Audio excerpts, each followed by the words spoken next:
بسم الله الرحمن الرحيم الحمد لله رب العالمين والصلاة والسلام على عبد الله ورسوله نبينا محمد وعلى آله وصحبه أجمعين أما بعد. Today inshallah ta'ala we're aiming to cover as much as possible, and if Allah Azza wa Jal makes it easy, I would like to cover all of the story of Al-Masih Dajjal and the nuzul, the descent of Isa ibn Maryam, and the coming of Ya'juj and Ma'juj. And I'm going to cover this as I have done in the past, and I've always loved this book since I first read it. It is a book by Sheikh Al-Albani rahimahullah ta'ala, and it's called قصة المسيح الدجال ونزول عيسى عليه الصلاة والسلام وقتله إياه على سياق رواية أبي أمامة رضي الله عنه مضافا إليه ما صح عن غيره من الصحابة رضي الله عنهم. It's a long title. It's called The Story of Al-Masih Dajjal. It's available in English, by the way. The Story of Al-Masih Dajjal and the descent of Isa alayhi salatu wassalam, and him killing him, yani Isa killing the Dajjal. According to the order of the narration of Abi Umama radiyallahu anhu. And the way the Shaykh approach is beautiful. The Shaykh found a single hadith which basically covers all of these events from beginning to end. And what the Shaykh did, he used that as his template, as his base, and he added within it, keeping to the order of that companion Abi Umama, he added within it what is authentically reported from the other Sahaba and kind of inserted it in here and there. So you end up with a complete story told as a story that was told by one of the Sahaba, Abi Umama radiyallahu an, with the additions of the other Sahaba radiyallahu anhum. So I have with me the Arabic and the English copy. Alhamdulillah, I have the Arabic and the English copy. And inshallah ta'ala, we're going to take this sort of story as it's narrated by Abi Umama, the noble Sahabi radiyallahu an, and inserted into it are narrations from other Sahaba which match the point that Abi Umama was making, and all of them are authentic. And I want to really emphasize authenticity to you. The Dajjal is a very emotive topic, a topic that a lot of people get excited about. And a lot of people spread, unfortunately, probably unintentionally for a lot of them, falsehood about the topic.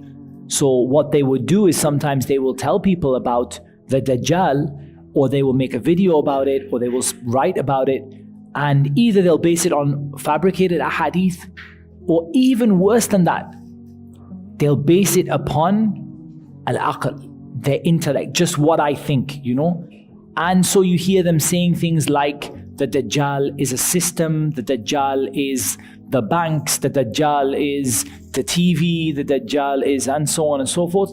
And all of this openly contradicts the riwayat from the Prophet sallallahu alaihi wasallam, as we're going to see. So what we want to do, another reason why we're doing it from the hadith, is we want to go back to the source of what our Prophet sallallahu alaihi wasallam told us about the Dajjal, and not what people think the Dajjal might be, or figure out, or kind of have some idea about. We want to go back to the core, back to the source. So the first, and the Shaykh divides it into paragraphs, or you can say almost like sentences, and gives each one a number. The first one that he begins with, and I'm not going to go too much into Arabic right now. And the reason I'm not going to go too much into Arabic right now is because of the time constraints, but I'll dip into Arabic where necessary. The Prophet sallallahu alaihi wasallam said, "Ya ayyuhan nas, innaha lam takun fitnatun ala wajhi al-ard منذ ذرأ الله ذرية آدم ولا تكون حتى تقوم الساعة أعظم من فتنة الدجال ولن ينجو أحد ممن قبلها إلا نجا منها وإنه لا يضر مسلما. First one, we start with a little bit of Arabic. I can't leave the Arabic completely. O people, there has been no affliction, no trial on the face of this earth since Allah created the offspring, or since Allah brought out the offspring of Adam. And there will not be a trial like it until the day of judgment, greater than the trial of a Dajjal. And whoever is saved from what comes before it will be saved from it, and it will not hurt a Muslim. So what do we take from this first thing? Few basic points. Number one, the severity of the Dajjal.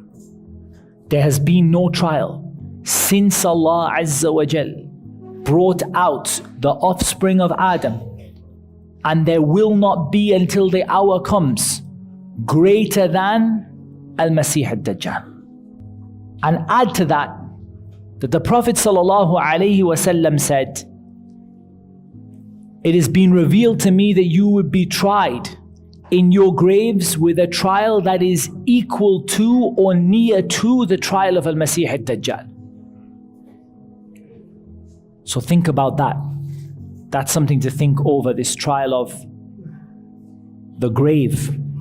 That if the trial of the Dajjal is so great, that the Prophet ﷺ said, since Adam was created, yani since the offspring of Adam were brought out, until the coming of the hour, nothing will be like that. And yet, the trial of the grave will be equal to it or near to it. The narrator doubted whether he said equal or he said near to. And whoever is saved from what is before it, or there will be nobody who is saved from what is before it, except he will be saved from it. This is interesting and important, because how you behave before a trial comes has a direct influence upon how you behave when the trial comes. And there are many examples of this in Islam. From it is the example that when you are sick, the rewards are written for you for what you used to do when you were healthy. So the way you used to be when you were healthy and you get sick, you get the rewards for that, right? And that's a similar kind of rule and similar kind of principle in Islam, that what you do before a trial, especially in the minor trials and tribulations, and how you behave will directly affect how you behave when the Dajjal comes. And this is very important to think about, because how you behave right now will directly affect how you will behave should you experience the coming of a Dajjal. And this is very, very possible. Wallahi, it is very, very possible that we may experience this in our lifetime. And if not in our lifetime, then every generation that goes by becomes more, you believe that it is absolutely on the verge of happening. And so how you behave now directly affects how you will behave then. وَإِنَّهُ لَا يَضُرُّ مُسْلِمًا. This is a theme that comes always in the story of Dajjal. It's a theme that comes again and again and again and again. And that theme is that as great of a trial as the Dajjal is, the Dajjal will not harm a believer who is sincere towards Allah Azza wa Jal. And we're going to come to a narration which really emphasizes this, that the Prophet ﷺ described all the things that Dajjal has, and then he says to one of the companions, when the companion asks him about it, he says, هُوَ أَهْوَنْ عَلَى اللَّهِ مِنْ ذَلِكَ. He's not as big as that in the sight of Allah. How is it in one narration he says that he has all of these things, and in the other narration he says he is not that significant? Some of the scholars said the meaning of this is he is not significant and worrisome or worrying for the mu'min, for the believer. But as for the one who is shaky in his faith, then that person has all of these trials to endure and to suffer from. And then the Prophet ﷺ, he said, the translation of which is, and indeed Allah has not sent a prophet except that he warned his ummah from al-a'war, ad-dajjal. Al-a'war is an Arabic term for someone who has one eye. Al-a'ma is someone who is blind. And al-a'war is the one who has one eye. So one of the things we learned is that Dajjal has one eye. And indeed, I warn you of him. And he said, I am the last of the prophets and you are the last of the nations. That means there's nobody else coming after this. The Dajjal will happen to this ummah. There is no other ummah coming. The Sahaba radiallahu anhum, when you see them, they were so scared that the Dajjal would come in their time that they used to even believe that certain individuals, or be scared that certain individuals from them, Ibn Sayyad was the Dajjal. And some of the scholars came to the conclusion that he was the Dajjal, but that he disappeared and will come back again. And some of them said that he was not the Dajjal, but he was one of the minor of the smaller of the Dajjal, in the smaller liars. But look, the Sahaba believed. The Sahaba believed that this would happen in their time. And now we have seen how many of these minor signs, almost every one of them, if not every one of them, has happened. Can any of you name a minor sign from the signs that the scholars say will happen before? Because remember, some will happen after the Dajjal. The scholars said will happen before the Dajjal that hasn't happened yet. There is virtually nothing. Virtually nothing. The only thing that we have is that some of the minor signs have happened but have yet to reach their absolute peak. And Allah knows best. But the matter is extremely close at hand. The Prophet ﷺ said, وَهُوَ خَارِجٌ فِيكُمْ, he's gonna come among you. لَا مَحَالَ, no doubt about it. Indeed, it is the truth, and everything, or he said, and it is near, and everything that is coming is near. And that's a very, it's a very classical Arabic saying, كُلُّ آتٍ قَرِيبٍ. Everything that is coming is near.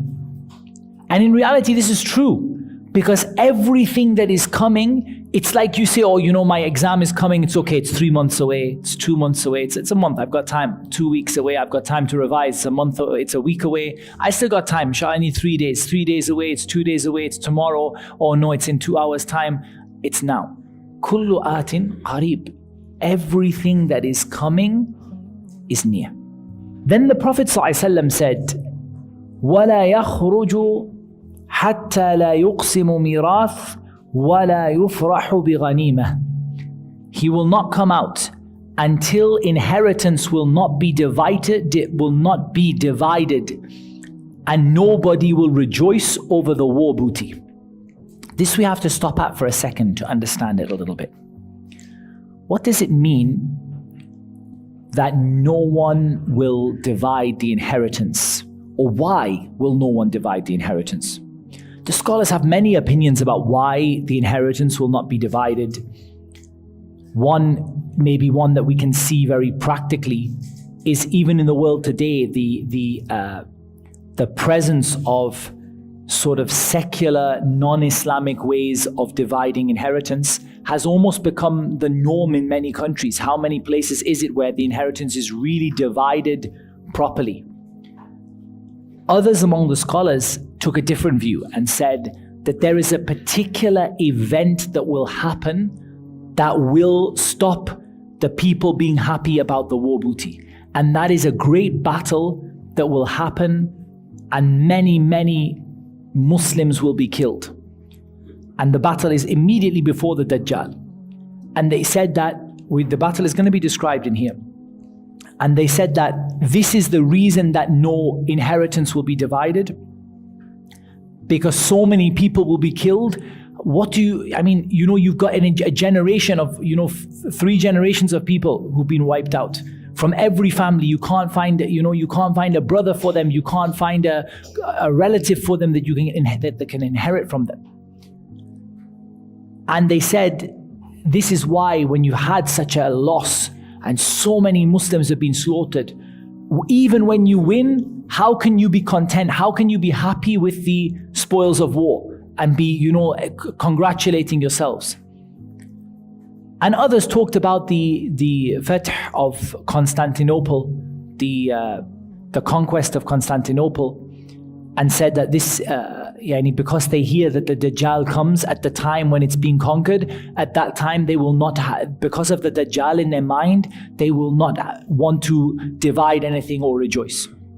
So there are two ways of looking at it. One way is to say that society will gradually decay to the point where there will not be any inheritance divided and people will not be happy about the spoils of war. And that has happened today to a certain extent.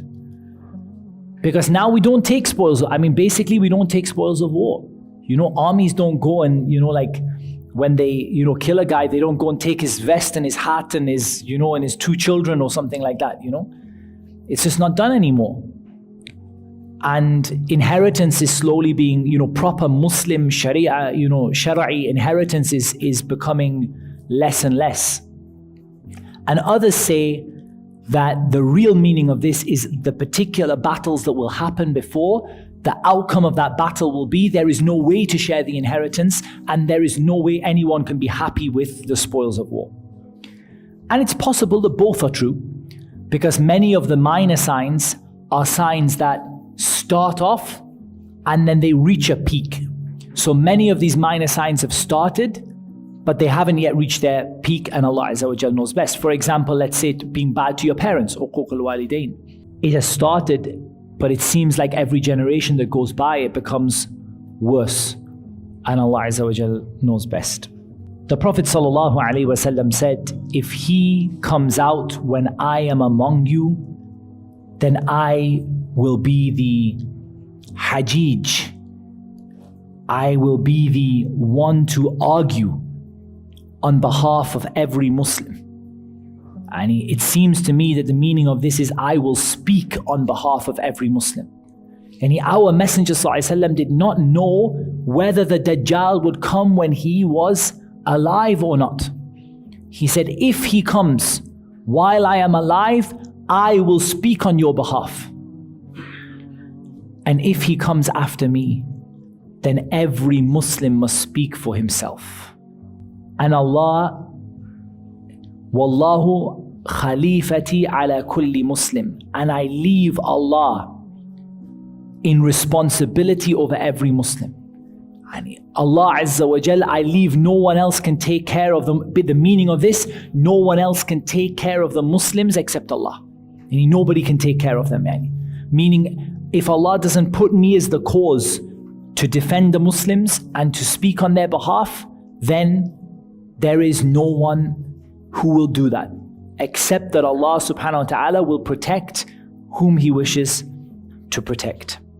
And in a narration of Salama, if he comes after I die, Allah will suffice you with the pious people among you.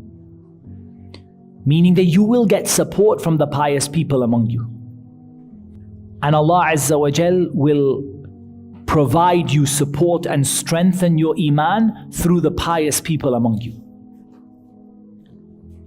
And there is no contradiction between that and the statement in the hadith of, or in the main hadith that we're narrating. Because every Muslim is responsible for themselves, but they will get some support from the pious people around them. And the very pious people will give them some support.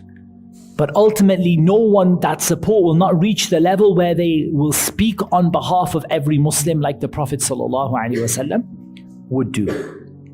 And he is going to come out from a land to the east, which is called Khurasan. Khurasan is again a generic term for a part of land which covers what is now Iran and also the countries some of the other countries around that border Iran.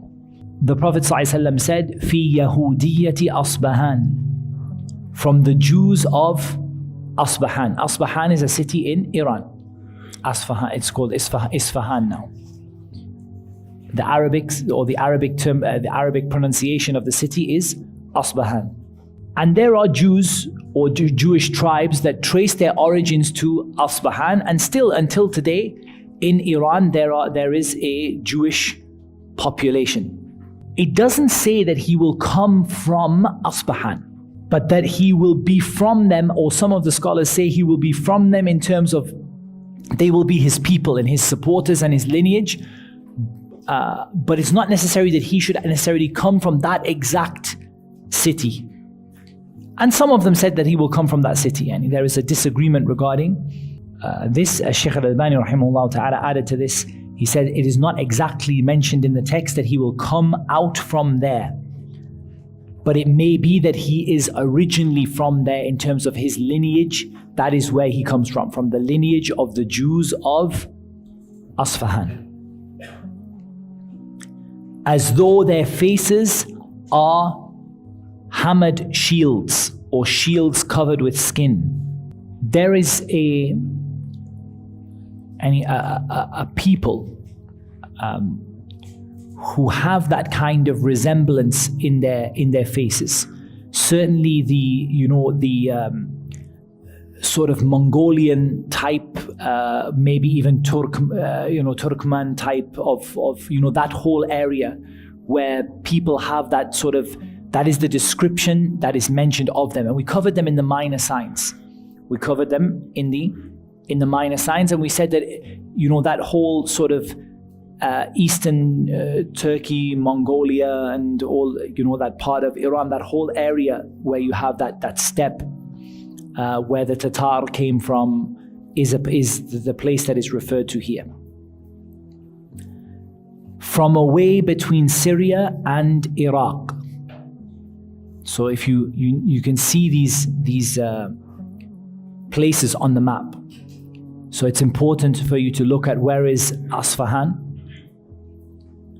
where is the region that was known as Khurasan. It's a big region, the region that was known as Khurasan, and eastern Iran and some other countries also that would come under that, places that was Uzbekistan and some places like that would be broadly given that sort of title of that sort of area.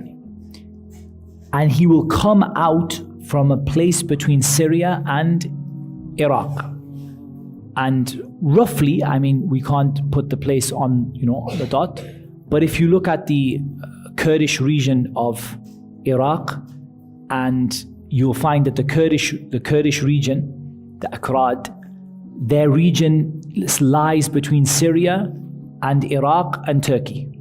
It's a region that those people, the Akrad, the Kurdish people, they come from a region that borders Syria, Iraq, and Turkey. And we don't know that is the exact place that is referred to, but that is the direction that you expect him. When they say a place between Syria and Iraq, generally this is the area, and that also borders Iran. So it is also very possible that when if he comes from Khurasan, which is now what we call eastern Iran, he comes from Khurasan or from Asfahan, you would expect that if he wished to enter into the Arabian Peninsula, he would do so through northern Iraq, which is the area that we now term the Kurdish region of northern Iraq, which is away between Iraq and Syria. And Allah Azza wa Jal knows best. It's difficult to put a modern pin in the map, but you get the idea. Then he will make mischief towards the right and towards the left. And then the Prophet ﷺ said, Ya ibadallahi fathbutu, Ya ibadallahi fathbutu, Ya ibadallahi fathbutu. O servants of Allah, be strong. O servants of Allah, be firm. O servants of Allah, be firm. And he said it 3 times. O servants of Allah, be firm. And that tells you that he's going to disorder things. He's going to make mischief. وَعَاثَ فَعَاثَ يَمِينًا وَعَاثَ شِمَالًا. He's going to make mischief on the right, he's going to make mischief on the left. You have to be firm and you have to be strong. Then the Prophet ﷺ said, I'm going to describe him to you with a description that no prophet before me has described. And in another hadith, I have told you about the Dajjal so much that I fear that you might not understand. He will begin by saying, I am a prophet when there is no prophet after me. And this is the first qa'idah from the qawa'id of being saved from the Dajjal. The first one is that you remember and you teach your children and you carve it into your mind, in a way that can never be forgotten, that there is no prophet after the Prophet Muhammad sallallahu alaihi wasallam. Whatever you see, whatever miracles or things that you see, if someone brings you Jannah and Nar in front of your face and they say to you, I am a prophet after the Prophet Muhammad sallallahu alaihi wasallam, then know that this individual is a Dajjal. He is a kadhab, and that's the meaning of the word Dajjal, a liar. So the first principle that you learn, there is no prophet after our Prophet Muhammad sallallahu alaihi wasallam. Then he will say, Ana Rabbukum, I am your Lord. And now we come to the second principle. وَلَا تَرَوْنَ رَبَّكُمْ حَتَّى تَمُوتُوا. And you will not see your Lord until you die.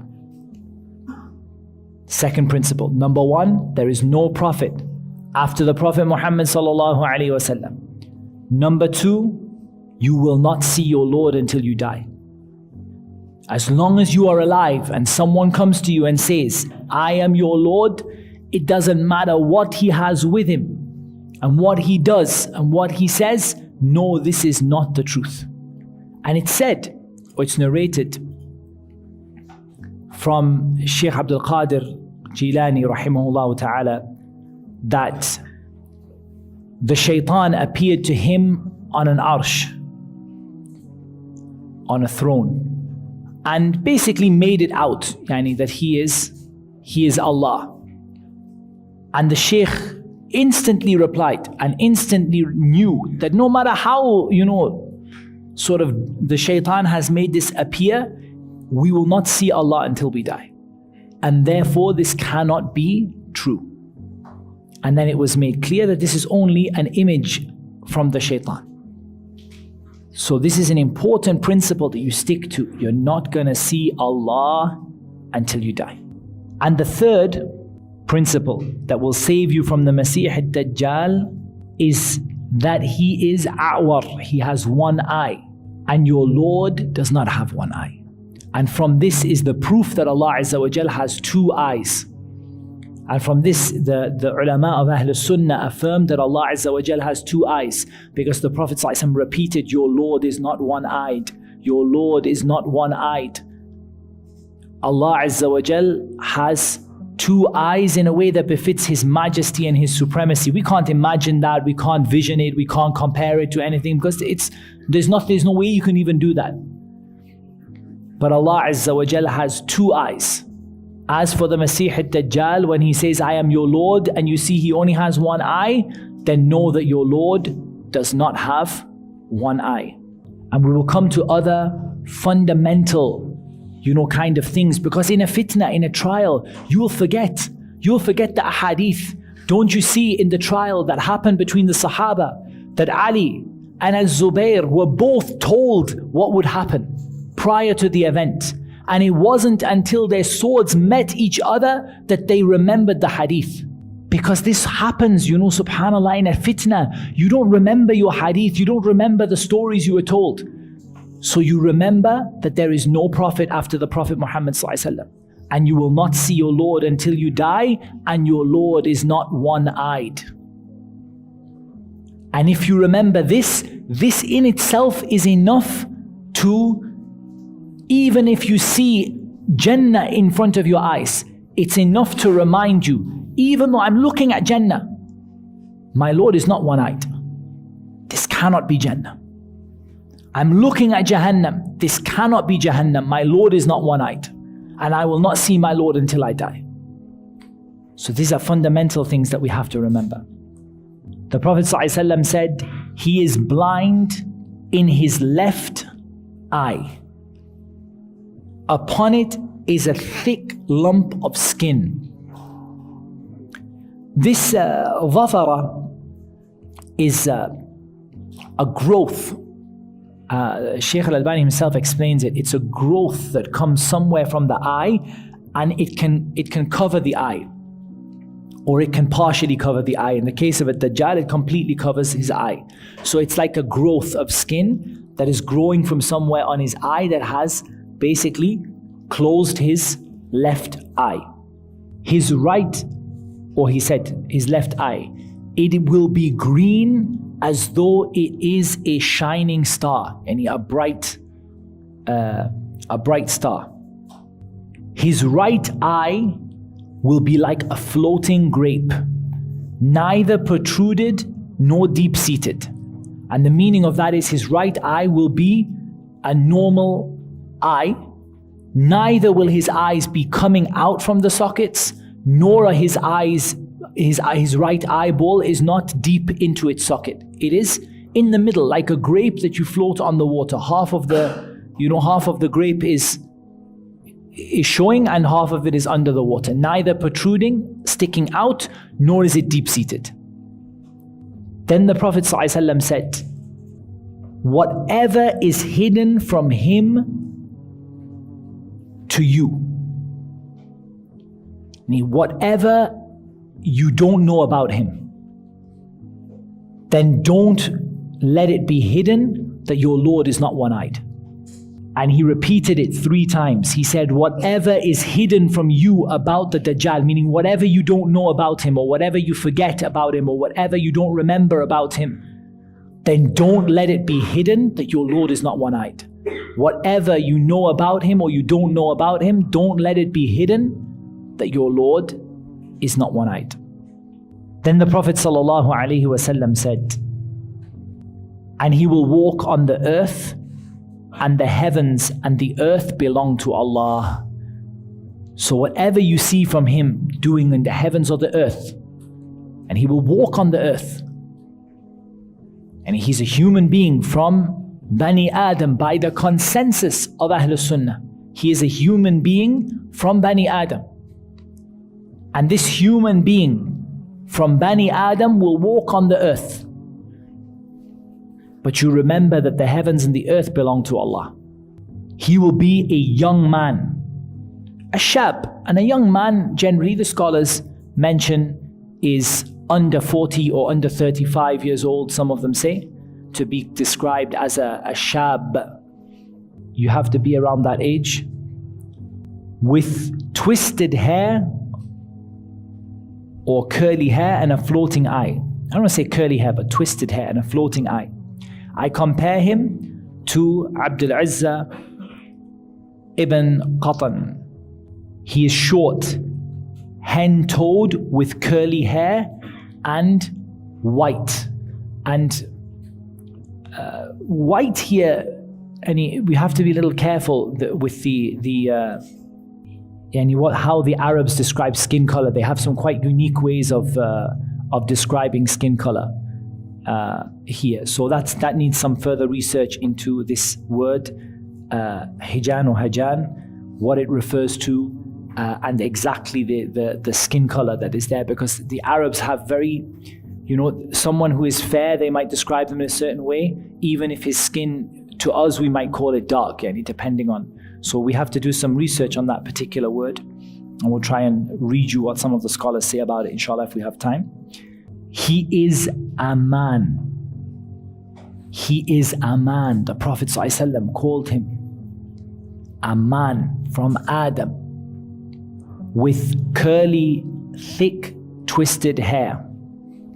It is written in between his 2 eyes, kafir. Written between his 2 eyes, kafir. Everyone who dislikes his actions, or every believer, will read it, whether they are literate or illiterate. Every believer will read it. In some of the narrations, it's written on his head, al-kaf and a fa and a ra. And in some it's written kafir. It seems that the stronger one is that it's written kafir, because kafir includes the kaf and the fa and the ra. And Allah knows best. Everyone who dislikes his actions, everyone who hates what he's doing, will read it. Or the Prophet ﷺ said, every believer will read it, whether he is literate or illiterate. And from his trials that will be with him is that he has with him paradise and hellfire, and he has a river and water and a mountain of bread, and that he will come and with him will be paradise and hellfire. So his hellfire is paradise and his paradise is hellfire. Al-Mughira ibn Shu'bah asked the Prophet ﷺ, he said to him, they say that he has mountains of bread and meat and a river of water. The Prophet ﷺ said, Huwa ahwan ala Allahi min dhalik. He is much too insignificant for that. The scholars join between them and they say that the meaning of this, as we said, is that for the strong believer, his trials will be insignificant. It's almost like the Prophet ﷺ is putting Al-Mughira at ease. He's trying to give him ease. He's saying, it will not be, he's too insignificant in the sight of Allah for the way that you are kind of making him out to be. However, the actual fact of him having those things is not disputed in the hadith. And this is what some of the mashayikh said in their explanation of this hadith. They said that these facts are not disputed, that he will have these things, but only the way that Al-Mughira may be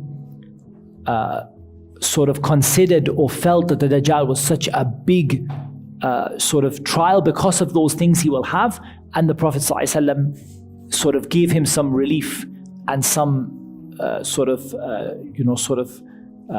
peace and tranquility, and he said to him that he's more insignificant in the sight of Allah than that. The Prophet ﷺ said, with him will be two rivers that flow. One of them, as you see it with your eyes, will be clear water or white water. And the other, as you see it with your eyes, will be a burning fire, or will be a kindling fire. So whoever of you experiences this and wants the water, let him drink from the one that he sees to be fire, and let him close his eyes and let him close his eyes and lower his head, and he will find it to be cold, sweet water. He will find it to be cold, sweet water, and do not be frightened. And in another narration, whoever enters his river, meaning the river of water, his reward will be wasted, his sin will be recorded. And whoever enters his fire, his reward will be obligatory and his sin will be deleted. So when he comes and he has two rivers, one river is like white sweet water, and the other river is like a burning fire. So what you do, you close your eyes, you seek the help of Allah Azza wa Jalla, as narrated is going to come. You close your eyes, you put your head down into that fire, and you will find that fire to be cold, sweet, pure water. And if you choose the water, the one that appears to your eyes to be water, then it will be fire. And whoever drinks from his water, the one that they think is water, their sin will be recorded and their reward will be wasted. And whoever drinks from the one they see to be fire, his reward will be affirmed, an obligation, and his sin will be erased. The Prophet ﷺ said, whoever is tested with his fire should seek Allah's help and should recite the first verses of Surah Al-Kahf. In some of the narrations it's mentioned the last ayat, in some of them it's mentioned the first 10 ayat, and in some of them it's mentioned the last 10 ayat. And in general, Surah Al-Kahf, in general, you should learn, and especially you should make sure that if your children are maybe not doing hifz of the Quran and they only know a small amount, or you only know a small amount, maybe you only know half of Juz Amma, or you know 20 surahs or something like that, then you should make it something that you definitely go home and you memorize the first 10 ayat and the last 10 ayat of Surah Al-Kahf. That you should know them off by heart. Even if you haven't memorized the rest of, other parts of the Quran, or you haven't reached it yet, this is something for the children that they should learn from the first, from the first day. They should learn the first 10 ayat of Surah Al-Kahf after they finish the basics they need for their prayer. The first 10 ayat of Surah Al-Kahf and the last 10 ayat with the explanation. Because ya ikhwani, it's not just reading words that protects you, but the explanation and understanding what that means and putting it into practice in your life.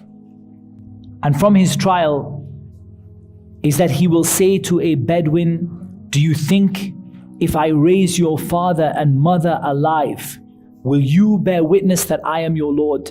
He will say yes. So then two shaitan will appear in the shape of his father and mother, and they will say, O our son, follow him, for he is your Lord. Imagine that trial. That's not a light trial. That's not an easy thing to experience. But look at how the shaitan can deceive the one whose faith is not firm. And from his trial is that he will overcome a soul and he will cut it in half. He will kill him. And he will cut it in half with a saw into two parts. And subhanallah. And it's mentioned, and some of the description will come later, but subhanallah, can you imagine that? For a person to be tried to the level that somebody takes you and cuts you in half with a saw, and you have to remain firm upon the religion of Allah subhanahu wa ta'ala. And from his trial is that he will pass by a tribe and he will call them to follow him and they will deny him. So he will turn against them and none of their livestock will survive except that they will die. All of their livestock, all of the things they have will die. And from his trial is that he will pass by another tribe and he will call them and they will believe in him. And they will accept him. So he will command the heaven to cause rain and it will rain, and command the earth to grow and it will grow. Until their cattle will come back in the evening of the same day, fat and big, their hips being raised and their udders full of milk. And he will walk through the desert and say to it, bring out your treasures. So its treasures will come out like a swarm of bees. The Dajjal will come at a time of disagreement and division between people. And when people will hate one another. And when the religion will be considered to be something minor. And the mutual ties, the relations, the ties of kinship will not be kept.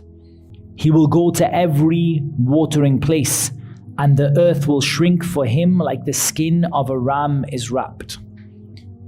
But it's very important, the description of the time the Dajjal will come out.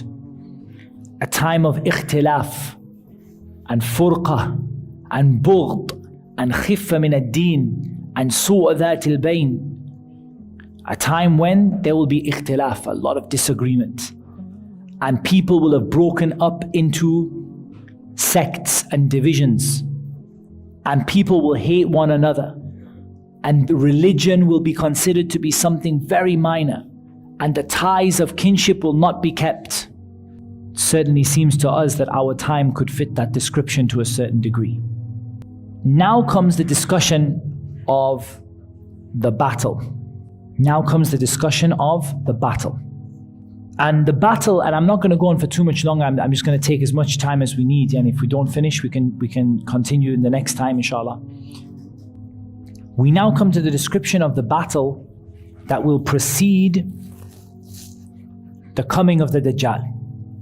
The Prophet ﷺ said, he will not come until the people of Ar-Rum, and we said Ar-Rum, generally the Arabs refer to the Europeans, including the part of of Asia, which is nearest to Europe. Like, so, the Greeks and some of the people that live in northern Turkey, they refer to those people as Ar-Rum. So what we would probably call the Eastern Roman Empire. The Eastern Roman Empire. And the area of the Roman Empire, not the area that was based in Italy, but the area of the Roman Empire that was based in the northern part of the Arabian Peninsula and the northern part of Turkey and so on. And in this Syria and Turkey, the northern parts, this area was what the Arabs would call Ar-Rum. And also the Europeans also come under that category. All of those people are considered, the Greeks and the Italians and so on, are all considered to be Ar-Rum. He will not come out until Ar-Rum, the people of Rome, land at a place called Al-A'maq or Dabiq. Al-A'maq and Dabiq are both cities in Syria. And this issue of Al-A'maq and Dabiq, particularly Dabiq, was a real fitna in the last few years, because some of the misguided groups and sects of Islam used this hadith to justify that they are upon the truth.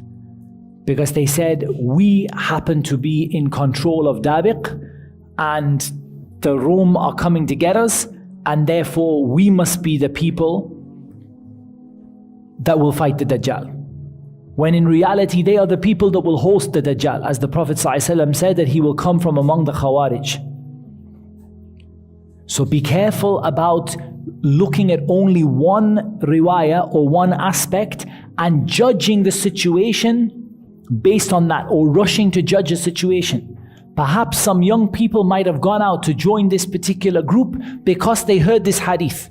And when they heard that these people are at Dabiq and that Rome are coming to fight them, they understood that this is the great battle that is going to happen before the Dajjal. And in reality, it is no such thing. And time has shown us that it was not any such thing. But subhanAllah, it's very easy for a person to be confused, especially when he doesn't go back to the scholars, the people of knowledge, who would have said to him, stay in your place. Listen to the description of what will happen at Dabiq, and then you will understand that the conditions did not apply in the way that they said. The people of Islam will gather together, and the Romans will gather against the people of Islam, and the people of Islam will gather against the Romans. So there will come an army from Medina. So now here we have a difference in the riwayah. There will come an army from Medina. So the army that will fight at Dabiq are not the people who are in control of Dabiq, but the army will come out of Al-Madinah, from the best of the people on the earth on that day. And when they make up their rows to fight, the Romans will say to them, move out from between us and between those who have been imprisoned from us, or those who imprisoned our people, so that we can fight them. And he do not stand between us and between those who took prisoners from us. It's not clear the meaning of this, and I haven't been able to find any further ahadith with my limited knowledge that describe what prisoners they will be. But it's clear that there will be some Muslims who are based presumably somewhere south of that place, which have taken some of these Romans or Europeans or sort of Eastern Europeans, or whatever you want to call them, and have imprisoned them. And it seems that the Romans are coming for revenge and in order to free their people. So the Muslims will say, no, by Allah, we will not stand out of the way between you and our brothers. And so they will fight them. And the fighting will be severe. There will be a terrible fight. The Muslims will prepare a detachment to fight to the death, which will not return until victorious. They will fight until darkness comes between them. Both sides will return without being victorious, and both will be wiped out. So this is the way that the Muslims, when they fight, this is the way that they fight. They prepare an army and they say to the army, we're going to go forth and we're going to fight until we get ihda al-husnayayn, one of the two good things. Either we get the spoils of war, or either we get a shahada fi sabilillah. And so they will go out and they will fight on that basis. And when darkness comes, many of the Muslims will have been killed, but nobody will have won and nobody will have lost. There will be a great killing. Nobody will have won and nobody will have lost. The Muslims will again prepare another detachment to fight until the death, telling them that they will not return until they are victorious. When it is the fourth day, a new detachment from what remains of the Muslims will be prepared. They will fight, and the army will be broken into three. A third of them, whom Allah will never forgive, will run away. And whenever you come across this in the hadith, you have to think about it. What does it mean that Allah will never forgive them? Because Allah forgives everything less than shirk. So the meaning of this is Allah will never inspire them to seek His forgiveness. And that is a very scary thing, because there is a way that Allah will never forgive you for a regular sin that you do, and that is that Allah will not inspire you to ever ask Him for forgiveness. And perhaps one of the examples of this is the example of Fir'aun comes to mind, when at the time of his death, when he was drowning and he wanted to at that time decide to say that he has believed in the God of Musa, and Jibreel took the mud from the bank of the river and stuffed it into his mouth. If Allah Azza wa Jal doesn't give you the opportunity to ask His forgiveness, then you will not be able to do that. And a third of the army who will be excellent martyrs in the eyes of Allah will be killed. And a third will never be put to trial. And yet that last day, on that fourth day, a third of the army will not experience the fighting. A third will run away, and a third will be killed. The last third, the enemy will be routed. Yani the enemy will be completely defeated. Completely defeated. They will fight such a fight, the like of which has not been seen, so that even if a bird were to pass by their flanks, the bird would fall down dead before reaching the other end. There will be such a massacre that when the counting is done, only 1 out of 100 men related to one another will be found alive. And this is where the scholars say the inheritance will not be divided. What do you do when your 100th relative is killed? 100 people around you, yani the 100 relatives that are nearest to you, all of them, only one of that 100 relatives is left alive. Then the Prophet ﷺ said, so what can be the joy at the spoils of such war, and what inheritance can be divided? How do you divide inheritance when 100 of your family members around you are dead, or 99? They will enter Constantinople. So again, you need to look at this on the map. From Dabiq, and Dabiq and Al-A'maq are next to each other. Point them on the map and then trace the path to Constantinople, which is now in Turkey. And they will conquer it. Now we don't know at the moment. Constantinople, of course, is broadly considered to be the area or part now that has been kind of eaten up by Istanbul. But it appears from this hadith that at some point it will pass into the hands of the non-Muslims, since the Muslims will be conquering it. And we don't know how that will happen.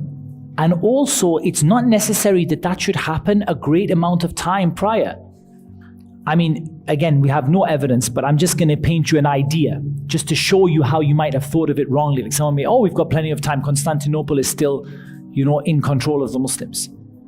It may be that within a place of a year the non-Muslims take over Constantinople. Some of them are captured by the Muslims and they land at Dabiq, and the fight happens. It could happen within 6 months.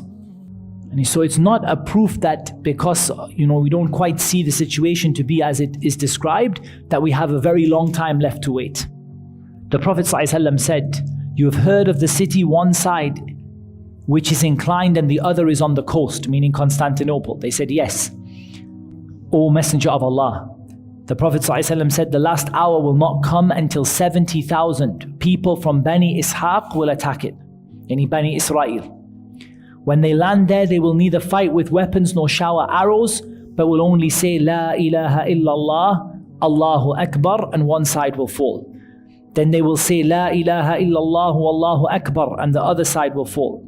Then they will say, La ilaha illallah, Allahu Akbar, and the gates will be open for them and they will enter." Now notice the Prophet ﷺ describes them as being from Bani Israel. But remember that Bani Israel is not a religion. Bani Israel is an ethnic group. So what appears, and again it's not clear, but what appears from this is that they will be Muslims who ethnically are from Bani Israel. Yani they are ethnically from Bani Israel.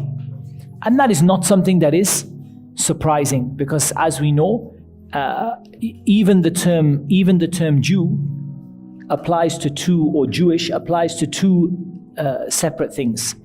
Jewish in terms of lineage and Jewish in terms of religion.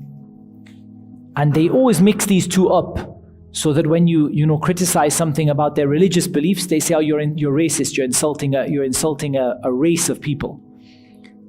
But the reality is that Bani Israel are a lineage, and among those people are Muslims. And actually, the Jews of today, who are, for example, living in Israel today, you see many of them to be very fair-skinned, white, very, very white, yani very, very like the Arabs say, abyadun amhaq, yani white like lime. Yani. They are not from Bani Israel. In terms of lineage, they are not from Bani Israel. They are from Russia and Poland and these countries, yani, Lithuania and so on. And they are not from Bani Israel. And one of the things you see, you go into a Christian church, you see a picture of Jesus as this European white guy with, who looks very much like he came, straight out of, depending on where you look at him, straight out of Russia or straight out of, somewhere like that. In reality, what would Isa alayhi salam have looked like? Very similar to, what you would expect of a Palestinian today. Perhaps, more or less. Because ultimately, Bani Israel are from the descendants of Ibrahim, and they don't look like Russians and Poles and, Lithuanians, generally. There can be some mixing of lineage, but in general, Bani Israel are a sister tribe of the Arabs. And while they don't look exactly like the Arabs, they certainly don't look a lot different from the way that an Arab would look. And so this idea that, Bani Israel are necessary, you might have the wrong picture in your mind.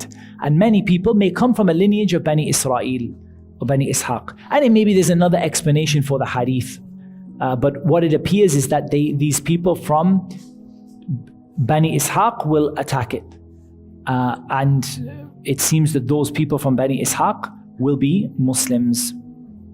While they collect the spoils of war among themselves, after hanging their swords by the olive trees, Shaitan will cry, the Dajjal, or the fake, Al-Masih, the Christ, the fake Christ, has taken place among your families.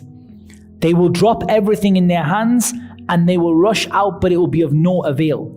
They will send 10 horsemen as a scouting party. The Messenger of Allah ﷺ said, I know their names of their forefathers and the color of their horses. They will be the best horsemen on the surface of the earth on that day, and when they reach Syria, he will come out. Now again, a lot of people stop here from the ulama and talabat al-ilm, and they say, does this mean that we will return to an age where there will be no planes and cars and whatever, we say it is muhtamal, it's possible. But it also doesn't have to be the case. There are various reasons why they might not have those things available to them. And there are various reasons why they might not exist at all, or they might not be usable in that region, or they might, for many other reasons. So I think it's probably unrealistic to make a firm judgment that there will be no cars and things like that. It's possible, and it's possible it could be a local thing, and those things exist in the world, but they don't exist in that particular place, or the territory is not suitable. We've seen until this day there are battles where people still are unable to travel on motorized transport because of the terrain. Until recent times there have been battles in the world where you'll see mountainous battles where people have fought on the mountains, and they have literally, modern soldiers have literally, loaded up a donkey and taken it up a mountain because there's simply nothing that can traverse that terrain. So there are options. And it's also possible that these things will somehow cease to exist, and it's very easy to understand how that might happen as well. Many things, everything from bombs rendering them useless to running out of oil or whatever it is that that could happen. Allah Azza wa Jal knows best. But it's also not something to feel safe about, that, oh, alhamdulillah, we all have cars now and they're going to be horsemen. It's very possible that those things will still exist, but that there is a reason why these people will travel by horse. But one thing is clear, they will travel by horse. It's not that the Prophet ﷺ uses the word horse and means the word car, because he said, I know the color of their horses. And he could have said vehicles, and he could have used the word markab. And that would have been an acceptable word in Arabic that would have covered horses and also cars. But he very clearly used the word horse. So, Allahu Alam, it seems to me that they will ride on horses, as the Prophet ﷺ said, and he called them horsemen as well, which is not what you call the person who drives a car. And at that point, the Dajjal will come out. Now, I'm just looking at where we are in the pages. We are pretty much at halfway in the story of the Masih ad-Dajjal and the coming of Isa ibn Maryam. What I will do is just cover a couple more points so that we definitely make sure we are halfway and we definitely don't run out of time next time.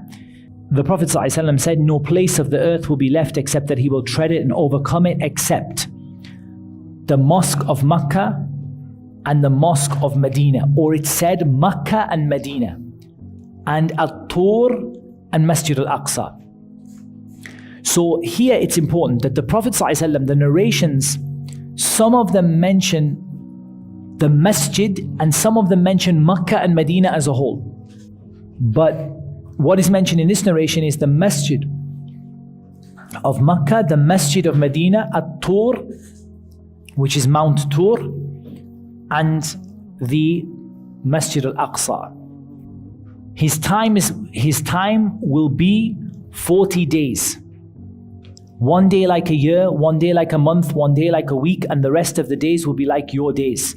The companion said, the day which will be like a year, will one day's prayer suffice us? He said, no, but you must make an estimate of the time and then observe the prayer. They asked, how quickly will he walk on the earth? The Prophet ﷺ said, like a cloud driven by the wind. Now this is an important principle we can use today, is that people say, if I go to space, if I do this, if I am in a country where the day and the night are 6 months long, what do Muslims do when they go to the North Pole? What do the Muslims do when they're in Antarctica? This hadith gives you the answer. One day will be like a year, one day will be like a month, one day will be like a week, and the rest of the days will be normal. They said, the day like a year, shall we pray 5 times in it, or we should pray 355 in an Islamic year times 5? Shall we pray 355 times 5, or we should pray 5 times? The Prophet ﷺ said, no, you must make an estimate of the time. So you aim to pray the full, like as if you pray 355 times 5 times. You pray all the times by estimating the time. And the same thing for someone who says, I live in I'm stationed in a science research place in Antarctica and the day is like 6 months long. What shall I do? Pray 5 prayers in it or 6 months worth of prayers? We say no. Estimate the day and pray 6 months of prayers. They asked, how quickly will he walk on the earth? The Prophet ﷺ said, like a cloud driven by the wind. And that is muhtamal, that it could mean that is the speed that he will walk, or that is the speed that he will travel. Here we can say that it's possible that he would travel by some sort of traveling any device like a plane or something like that, or it's possible that he himself will be able to move at that speed. But he will be like a cloud driven by the wind. And so here, this indicates that he might have access, something Allah has given him, that he can move like at that speed. And it may simply be that he has a vehicle that can move at that speed. And that is also something which is quite possible we have today, that you can ride in a vehicle that is driven like a cloud by the wind. So, at the end of the day also that kind of brings you to the fact that it might be closer than you would think. And that maybe this issue of the horses in Constantinople is one where there's a specific reason in that particular city why they don't have access to those things. And Allah Azza wa Jal knows best. You sometimes don't know something until it happens. You can't imagine it, you can't guess it, you can't figure out how it would be until it actually happens. But we take the hadith as they come. We don't make an interpretation for them or twist them in any particular way. Last one. Verily 3 years before the appearance of the Dajjal, famine will prevail, and people will be confronted with great hunger. Allah will command the heaven in the first year to hold back 1/3 of its rain, and will command the earth to hold back 1/3 of its production.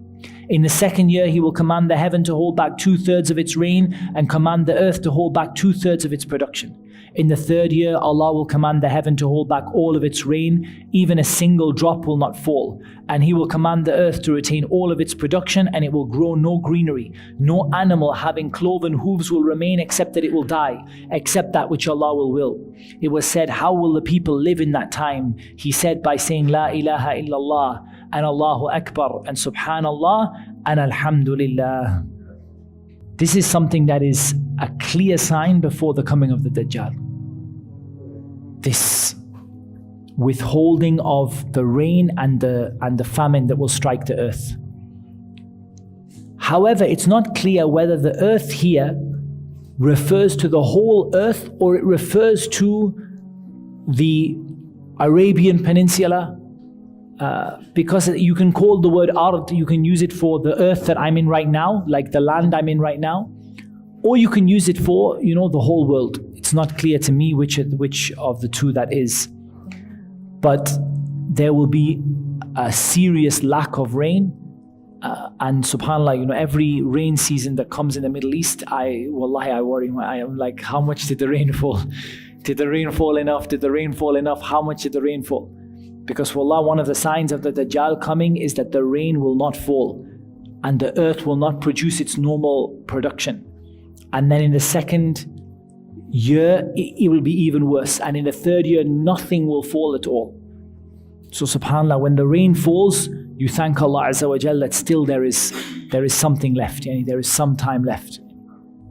And I think inshallah ta'ala, we will stop there. We stopped exactly halfway through, and my efforts to finish didn't come to any fruit.